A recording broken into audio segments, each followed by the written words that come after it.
Hello दोस्तों, मैं doctor Gita Awasthi नई कहानी के साथ आपसे मुखातिब हूँ।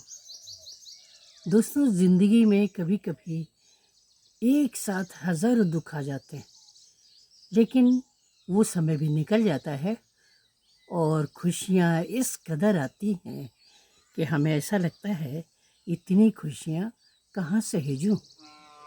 इसी कथानक से जुड़ी हुई एक कहानी प्रस्तुत है। शीर्षक है इतनी खुशियाँ कहाँ सहेजूँ। भैया नरेंद्र की शादी की बात चली तो सबसे ज़्यादा खुश मैं ही थी। भाभी आएगी तो सबसे ज़्यादा करीब तो मेरे ही रहेगी ना, दोस्त बना लूँगी उसे। तब मम्मी उससे मेरी शिकायत नहीं कर पाएंगी। मैं जाकर बाहर बगीचे में बैठ गई थी। सामने शहतूत के पेड़ पर एक छोटी सी काली चमकीली चिड़िया फुदकती फिर रही थी।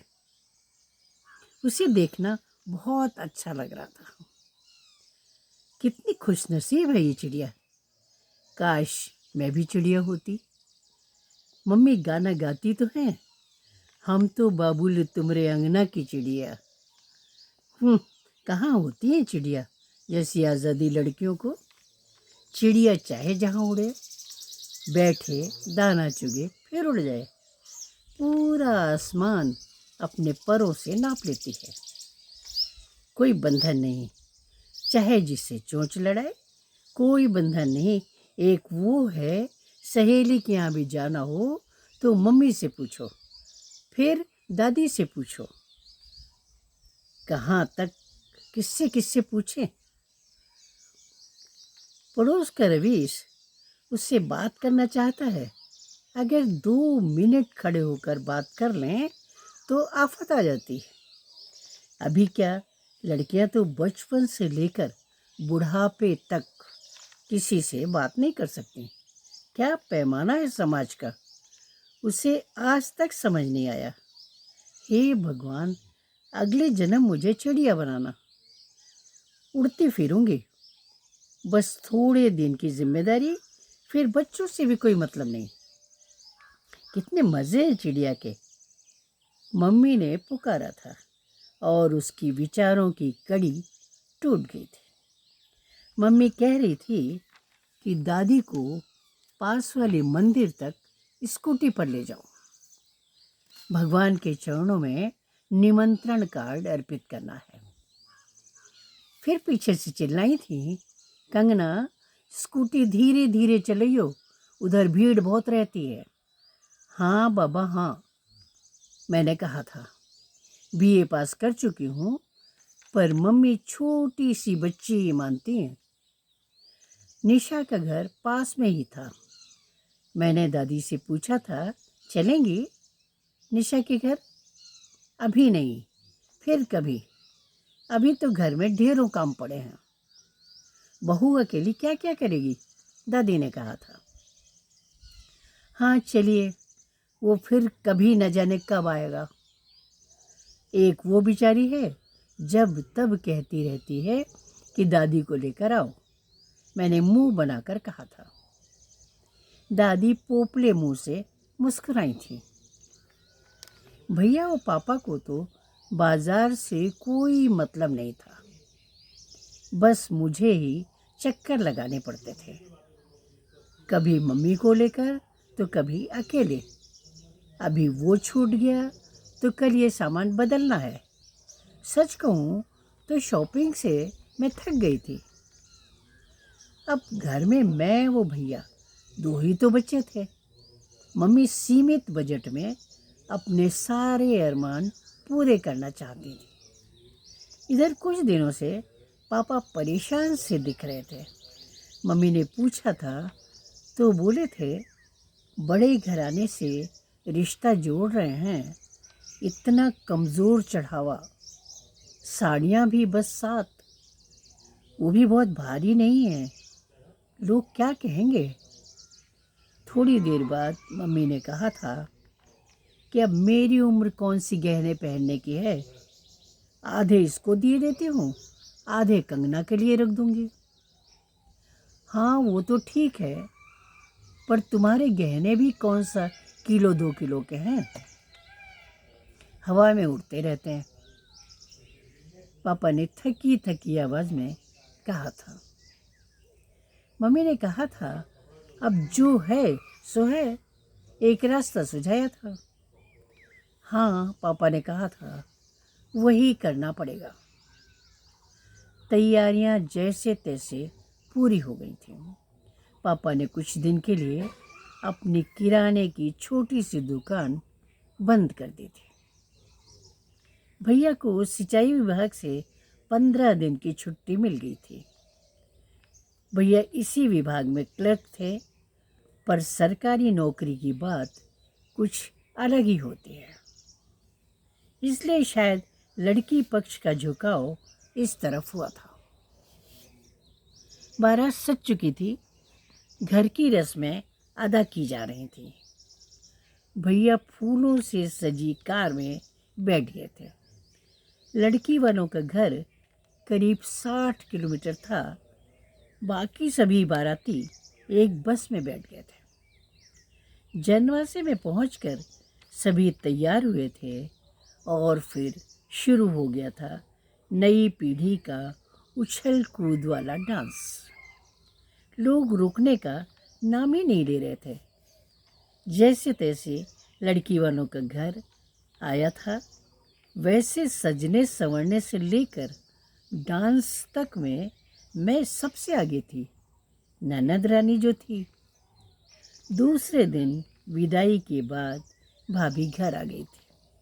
स्वागत की सभी परंपराएं निभाई गई थी, लेकिन रिश्तेदारों के बीच खुसफुस चल रही थी कि जितने बड़े आदमी सुना था, ऐसा कुछ दिया तो नहीं। दिल बड़ा नहीं है, बस नाम के बड़े हैं। छोटी काकी बोली थी, पता नहीं बहू रानी का दिल बड़ा है कि नहीं। बुआ बोल पड़ी थी, अभी नेक चार में पता चल जाएगा। मुझे ये सब अच्छा नहीं लग रहा था। ऐसी छोटी छोटी बातें क्यों करना। इस घर को और घर के लोगों को अपना समझे, यही बहुत है।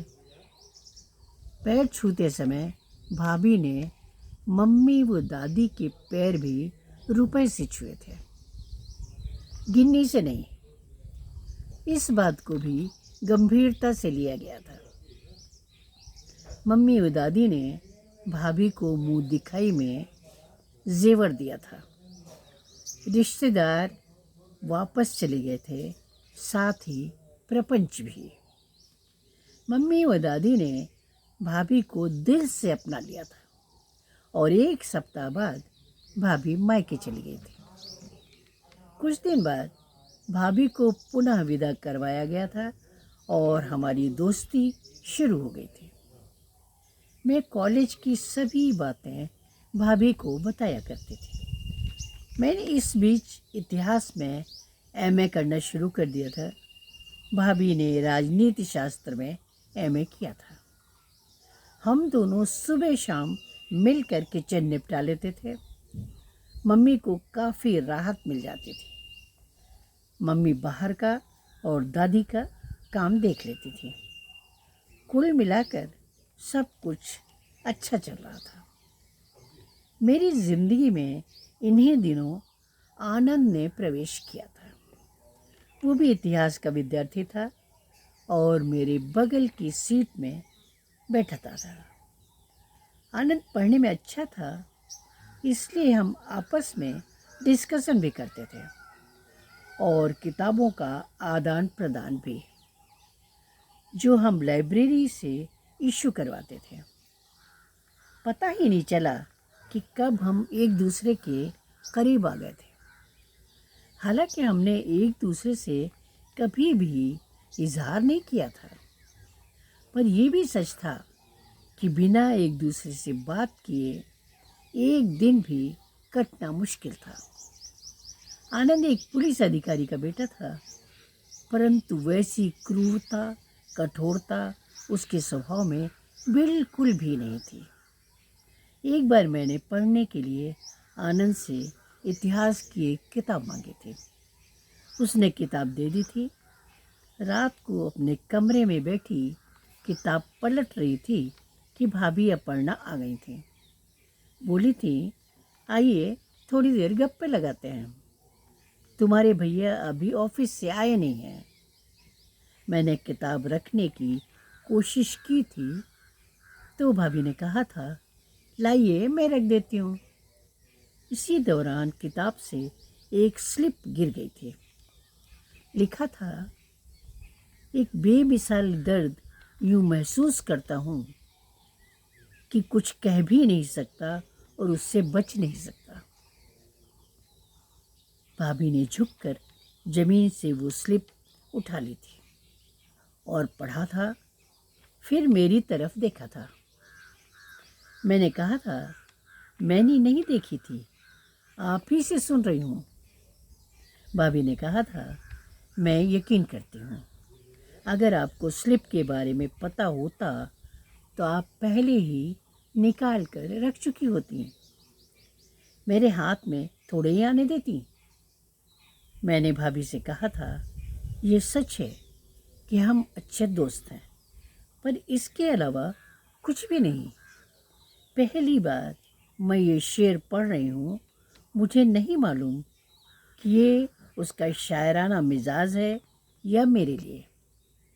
सिर्फ स्लिप से कोई कयास नहीं लगाया जा सकता और ये उचित भी नहीं होगा। भाभी भी मुझसे सहमत थी। लगभग एक सप्ताह बाद मैंने आनंद को वो किताब उसी स्लिप के साथ वापस कर दी थी, जैसे कि मैंने उसे देखा ही न हो। इस दौरान मैंने आनंद का चेहरा पढ़ने की कोशिश की थी। आनंद का चेहरा उड़ा उड़ा सा था। शायद वो भी मेरे चेहरे पर कुछ पढ़ने की कोशिश कर रहा था। थोड़ी देर बाद आनंद ने मुझसे पूछा था, कंगना एक बात पूछूं? मैंने आंखें झुकाकर हाँ में जवाब दे दिया था। उसने कहा था कि इस किताब में रखी हुई स्लिप तुमने पढ़ ली? मैंने हाँ में जवाब दे दिया था। उसने कहा था, फिर इसको तुमने जगह पर ही क्यों रहने दिया था? फाड़ देती या दूसरी लिख कर रख देती। मैं चुप रहे थे। आनंद ने कहा था, कंगना, मुझे शेर कहने की आदत है। कभी कभी लिखकर किताबों में रखकर भूल जाता हूँ। तुम्हें किताब देने के बाद याद आया था तो मैं परेशान हो गया था कि तुम पता नहीं क्या सोच बैठो। वैसे तुमने क्या सोचा था? कुछ नहीं, मैंने अपने आंसू छुपाते हुए कहा था। हम बहुत अच्छे दोस्त हैं और क्या सोचूंगी? आनंद ने जोर से सांस लेते हुए कहा था कि मेरा बोझ हल्का हो गया। मैं तुम्हारे जैसी दोस्त को खोना भी नहीं चाहता था। मैं प्यार व्यार के लफड़े में नहीं पड़ता। मेरा उद्देश्य तो कॉम्पिटिटिव एग्जाम्स हैं। मैंने सिर हिला दिया था। मन रो रहा था, पर मैं आनंद के साथ जोर जोर से हंसे जा रही थी। कभी कभी ऐसे विलक्षण क्षण भी आते हैं कि मन जार जार रोता है और चेहरे पर मुस्कान बनाए रखना पड़ता है। घर लौटकर मैंने अपर्णा भाभी को सब कुछ बताया था। उन्होंने भी भगवान का शुक्र अदा किया था कि कुछ भी गड़बड़ होने से बच गई थी। यहाँ तक कि उन्होंने भैया से भी जिक्र नहीं किया था। एमए कंप्लीट करने के बाद आनंद कोचिंग के लिए दिल्ली चला गया था, लेकिन हम टच में थे। फ़ोन पर बातचीत होती रहती थी। एमए करने के बाद मेरी शादी के चर्चे भी शुरू हो गए थे। हैसियत के अनुसार ही टीचर या सामान्य हैसियत का कर्मचारी जैसे क्लर्क वगैरह ढूंढा जा रहा था। भैया की शादी 2 वर्ष पूर्व हुई थी और आर्थिक स्थिति बहुत संभल नहीं पाई थी। मुझे कोई शिकायत नहीं थी क्योंकि मैं अपने घर वालों की हैसियत जानती थी और मैंने कोई ऊंचे ख्वाब भी नहीं पाले थे। रिश्ते में भी बातचीत चलाई जा रही थी, यहाँ तक कि दुहेजू वर की बात भी चली थी जो दुबई में रहते थे। भाभी ने हस्तक्षेप किया था कि अभी ऐसी भी जल्दी नहीं है। कभी कभी फुर्सत के क्षणों में कंगना आनंद के बारे में सोचा करती थी। कितने अच्छे थे वे दिन जब दोनों साथ पढ़ते थे, साथ बैठते थे, साथ हंसते थे, खिलखिलाते थे। काश वो दिन फिर कभी न बीतते। जिंदगी एक खुशनुमा बयार सी बह रही थी, कहीं कोई अवरोध नहीं था। कभी कभी निशा उसे आनंद के नाम से छेड़ती थी तो वो कह देती थी कि ऐसा मजाक मत किया करो, वो सिर्फ मेरा एक बुद्धिजीवी मित्र है। प्यार के बारे में तो हमने आज तक कभी चर्चा भी नहीं की। निशा कहती थी कि तुम समझ कर भी नासमझ बन रही हो। तुम्हें उससे प्यार हो गया है, उसमें उच्छृंखलता नहीं है, प्रकटीकरण नहीं है, मगर गहरा प्रेम समाया हुआ है। उससे बात करते समय मैं तुम्हारी आंखों की चमक देखती हूँ। कम से कम तुम्हें तो मैं समझ ही सकती हूँ। आनंद तुम्हारे मन में गहराई तक समाया हुआ है। उसने अपना माथा सहलाते हुए सोचा था कि अगर निशा की बात को सच भी मान लें तो भी वो प्रेम आधा अधूरा ही हुआ ना। उस तरफ तो ऐसा कुछ भी नहीं था। मीरा बनकर जिंदगी तो नहीं काटी जा सकती ना। किसी न किसी का हाथ तो थामना ही होगा। घर वालों को स्थायी तनाव तो नहीं दे सकती ना। इस बीच एक दुर्घटना हो गई थी। पापा की किराने की दुकान में न जाने कैसे आग लग गई थी। लाखों का नुकसान हो गया था। बीमा नहीं था, इसलिए भरपाई की कोई उम्मीद नहीं थी। पापा तो सुनकर ही बेहोश हो गए थे।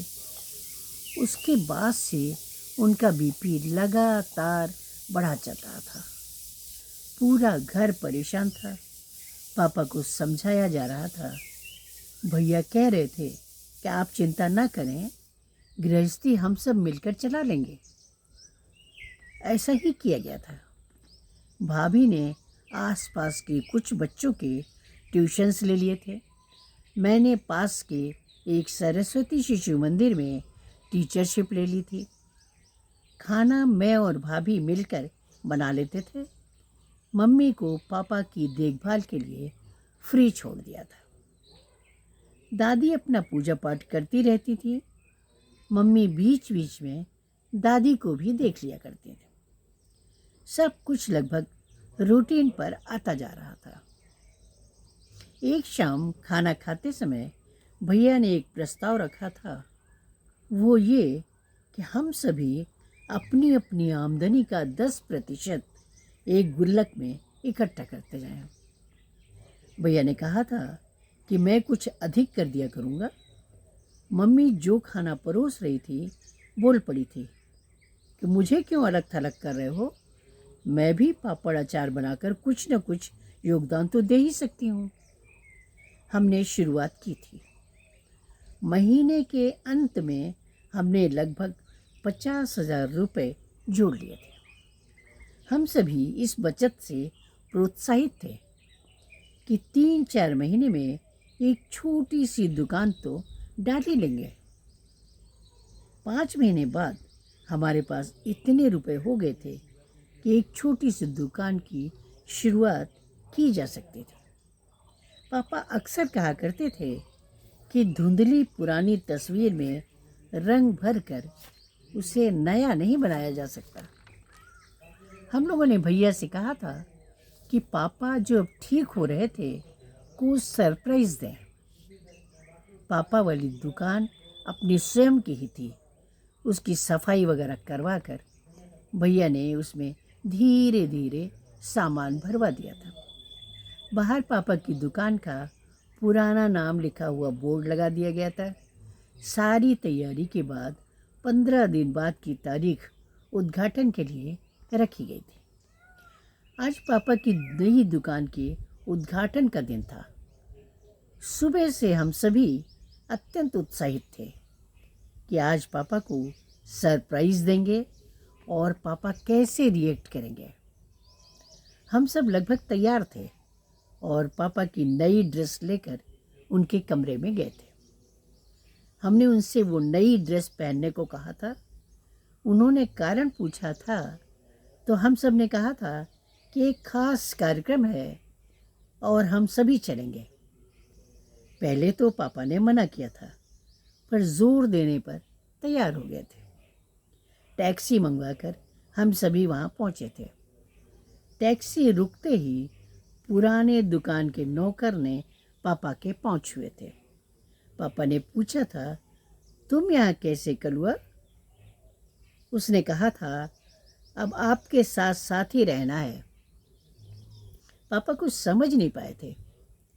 भैया ने पापा को सजे द्वार के रिबन के पास ले जाकर खड़ा कर दिया था और प्लेट में रखी कैंची सामने कर दी थी।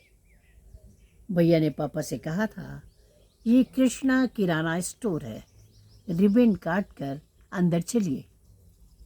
पापा भौचक्के के रह गए थे, पर उनकी आंखों के आंसू रुक नहीं रहे थे।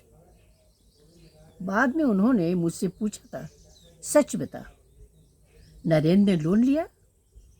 मैंने कहा, नहीं, आपके परिवार ने अपना प्यार जताया।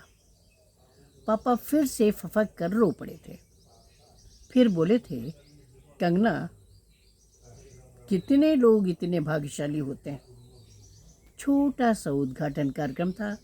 हम सभी नाश्ता करके घर आ गए थे।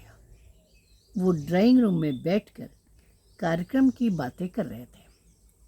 पापा को बचत के बारे में बताते जा रहे थे और पापा की आंखें लगातार नम होती रही थीं।